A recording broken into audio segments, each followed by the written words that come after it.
The Japanese invasion of the Philippines was conducted on schedule. Imagine owning the Empire's greatest conquests. Shanghai has fallen to Japan before the final terrific onslaught. And now you can, in one amazing collection. The Empire Collection. Tens of amazing controversy-free conquests from the good old days, featuring these great hits and timeless classics. The Japanese would take to the jungle and outflank the British position. Japan struck first and declared war afterwards. Whoops, how'd that get in there? To own this amazing collection, call 1-800-669-272-7463. That's 1-800-NOW-ARC-RHYME. Now, to own this collection for only $59.99. Must be 18 years or older to call. Shipping and handling rates may apply. This video is part 2 of our series covering the naval war in the Pacific in partnership with World of Warships, covering the conflict from first attack at Pearl Harbor to the final surrender. If you haven't heard, World of Warships is an online free-to-play naval combat simulator where you can take control of hundreds of infamous naval vessels from the 20th century, including basically all the ones that will be covered in this series, that are recreated to the smallest detail, from blueprints and scans of the originals, in a fun balance of strategy and action. I personally enjoy aircraft carriers the most, but there's a wide array of vessels to choose from to relive, at least somewhat, some of the definitive battles of World War II, such as Midway commanding the Yorktown or the Kaga, or follow the series by playing with the ships discussed throughout the war. Click the link below to play World of Warships and collect a special bonus starter pack. New players can register with the code Potential History Ships of War to receive 1 million credits, 250 doubloons, a Hosho aircraft carrier, and 3 days of premium time. Following the surprise attack at Pearl Harbor, the Japanese put their southern expansionist plans into effect, and they did this extremely rapidly. Unlike in Europe, where German campaigns of conquest were split up by a few weeks or months of downtime in between, over the course of around 2 years, Japan subjugated the South Pacific for the most part in a matter of a few months, quickly capturing Hong Kong, the symbol of European power in Asia, Thailand, Malaysia, the Philippines, Indonesia, Singapore, it goes on, very quickly in a long stream of attacks with victory after victory won.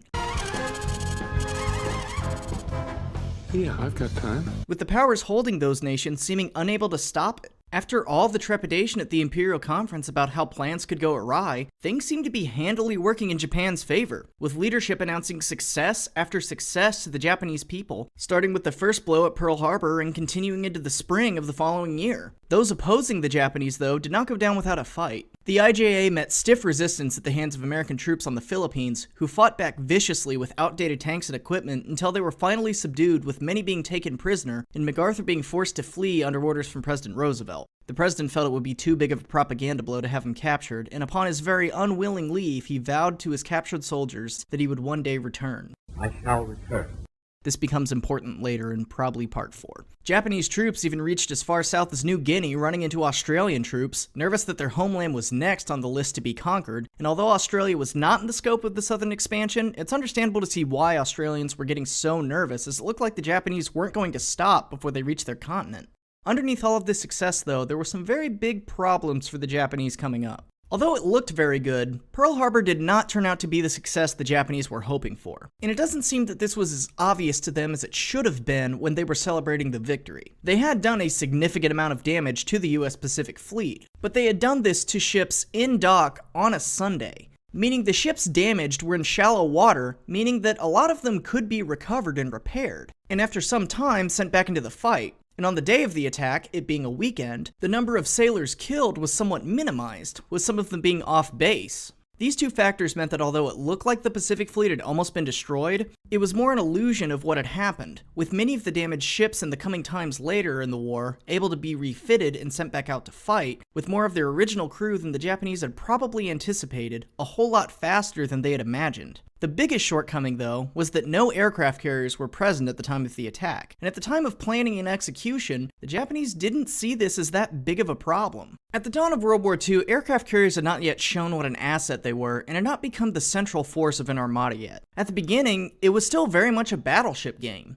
something that the Japanese had invested in heavily and planned to use to wage the war with, thinking of past victories like Tsushima. They, however, would very quickly become a huge center point of the war and eventually define it and the naval combat of the future. And the Japanese would not have to wait very long to begin to learn this lesson firsthand. After the Japanese victory against an Allied fleet in the Battle of the Java Sea in late February, the first example of the importance of aircraft carriers and this change in naval combat becomes apparent at the Battle of the Coral Sea. But the beginning of this battle was a whole lot less legendary than most historic battles are. Japanese forces attempted to land at Port Moresby in early May of 1942, and this force was escorted by a group including 2 carriers, the Shokaku and Zuikaku, and would face off against an American force with carriers Yorktown and Lexington. After the early days of the battle that can only be described as hilarious, with Japanese forces missing perfect opportunities to attack by being caught refueling twice, and American forces scouting in the wrong direction most of the time leading up, the gluttonous and blind opposing forces finally found each other on the 8th, and attacked each other pretty much simultaneously and proceeded to use the technical term, beat the shit out of each other, with both sides losing 1 carrier with various other ships sunk, and damage to the other carriers present. It was called an American victory, and I guess it technically was because the Japanese had to abandon their attempts to land at Port Moresby,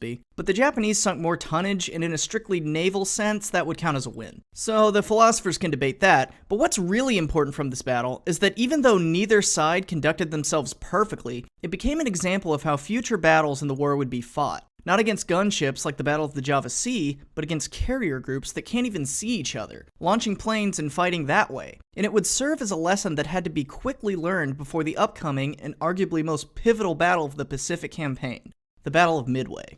After the Coral Sea, the Japanese realized that the Americans weren't quite backing down like they had hoped after Pearl Harbor, and after tasting their first bit of defeat, or I guess halt, they realized the problem needed addressing. And so to do that, they would have to destroy the American carrier force. There was a big problem, though, in that they had no idea where they were, and they realized that to get them out in the open, they would have to go after something that the Americans couldn't help but defend.